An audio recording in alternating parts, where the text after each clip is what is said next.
महापौर चषक फुटबॉल स्पर्धेत चुरशीच्या झालेल्या सामन्यात श्री शिवाजी तरुण मंडळाने दिलबहार तालमीचा पराभव करत अंतिम फेरीत केला प्रवेश. बाबा खूप बोर होतंय, काहीतरी नवीन फ्रेश ऑर्डर करा ना. माझ्याकडे एक सरप्राईज आहे. स्वाद गोकुळचा, आस्वाद परंपरेचा, गोडवा नात्याचा, गारवा आनंदाचा, गोकुळ आईस्क्रीम सोबती प्रत्येक क्षणाचा.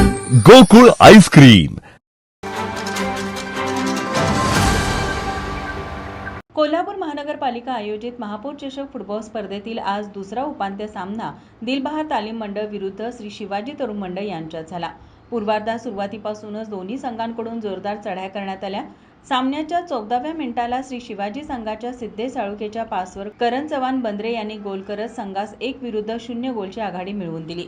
मध्यंतरापर्यंत सामना श्री शिवाजी संघ 1-0 आघाडीवर राहिला.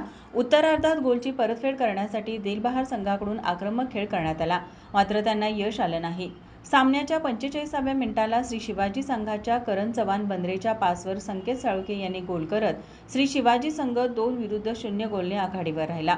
गोलची आघाडी कमी करण्यासाठी दिलबहार संघाकडून जोरदार चढाया करण्यात आल्या, मात्र श्री शिवाजी संघाच्या बचाव फळीने त्या परतवून लावल्या.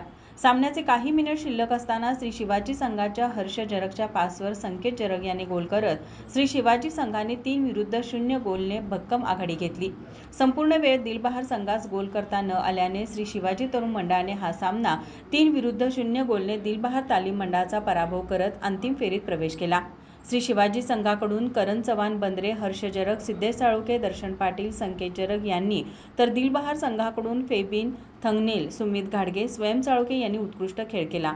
उद्या प्रदर्शनीय सामने होणार असून पहिला सामना दुपारी 4 वाजता कोल्हापूर पोलीस विरुद्ध कोल्हापूर महापालिका संघ यांच्यात, तर 5 वाजता महापालिका अधिकारी विरुद्ध पदाधिकारी यांच्यात होणार आहे. माझा महाराष्ट्र न्यूजसाठी नाझ अत्तार, कोल्हापूर. ताज्या घडामोडी पाहण्यासाठी माझा महाराष्ट्र न्यूजला आजच सबस्क्राईब करा.